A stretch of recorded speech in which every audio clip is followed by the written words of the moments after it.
बहुत सारे लोगों का सवाल आता रहता है कि एसीसीएस की पाकिस्तान में क्या वर्थ है, क्या सैलरीज वगैरह होती हैं। ठीक है, और इसके ऊपर मैंने पहले भी वीडियो की थी, लेकिन उस वीडियो को काफ़ी ज़्यादा टाइम हो गया है और अब काफ़ी चेंजेस आ चुकी हैं। सो आई थॉट कि अब आज की मार्केट के लिहाज से ये वीडियो कर दी जाए।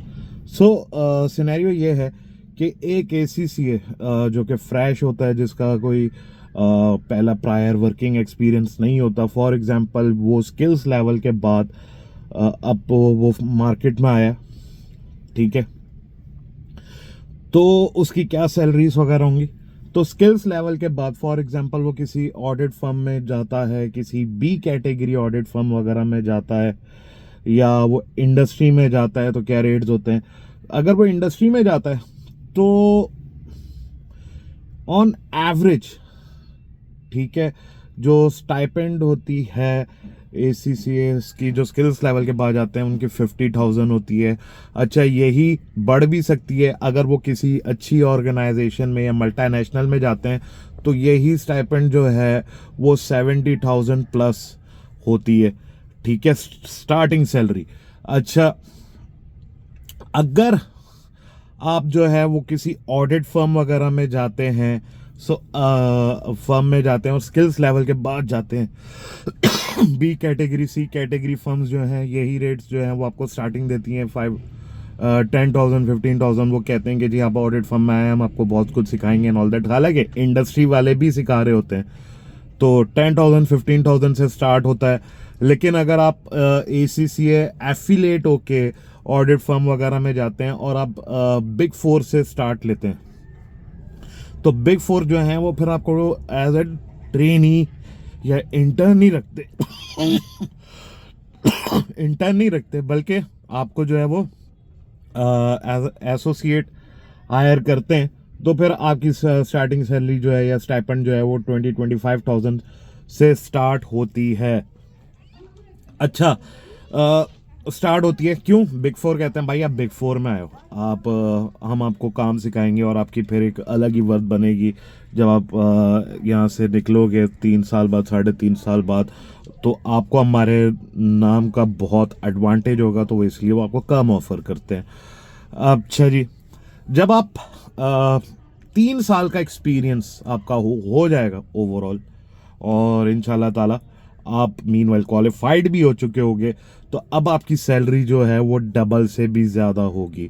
फॉर एग्जांपल आप इंडस्ट्री में आएंगे तो इंडस्ट्री टू इंडस्ट्री जा रहे हैं, और 3 साल का आपका एक्सपोजर हो चुका है, आप माशाल्लाह से आपको क्वालिफाई हो चुके हैं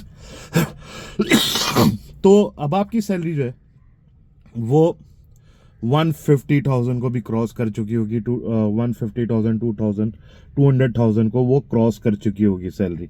ठीक है, अगर आप ऑडिट फर्म्स में रगड़ा खाते हुए 3 साल का, 3.5 साल का आप जाते हैं, तब भी आपकी जो सैलरी होगी वो 150,000 टू 200,000 प्लस होगी। सही है। अच्छा जी, अब यहाँ पे एक पॉइंट क्या आ जाता है कि फिर यार हम ऑडिट फर्म में क्यों जाएं ऑल दैट। देखो, एक बात तो ये कि जिसने ऑडिट में करियर बनाना है तो वो ऑडिट में जाएगा। दूसरी बात, ऑडिट में आपको डिफरेंट इंडस्ट्रीज के लिहाज से लर्निंग मिल जाती है, चाहे वो मैन्युफैक्चरिंग होती है, एफएमसीजी होती है, सर्विस इंडस्ट्री होती है, पब्लिक लिस्टेड एंटिटीज होती हैं। आप डिफरेंट ऑर्गेनाइजेशंस में घूमते हो, आपको डिफरेंट ऑर्गेनाइजेशंस का जो है वो से लर्निंग मिल जाती है। ठीक है, आपकी डिफरेंट जगह पे पीआर बन जाती है, तो उसके एक अलग ही आपको एडवांटेजेस मिलते हैं। सो ये है आजकल का जो एक पे स्केल चल रहा है पाकिस्तान में, और आई होप एक अंडरस्टैंडिंग हुई होगी कि भाई एसीसीए क्यों आप लोगों के लिए बेहतर है।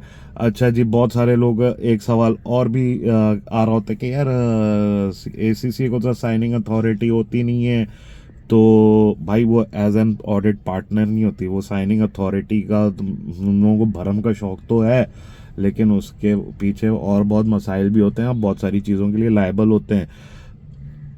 और डिस्पाइट दैट साइनिंग अथॉरिटी, जब सीएफओ बन जाओगे तो बेटर फाइनेंशियल्स पे सिर्फ ऑडिट पार्टनर के साइन नहीं आ रहे होते, सीएफओ के भी आ रहे होते हैं। सो एसीसीए करके सीएफओ तो आराम से बन सकते हो।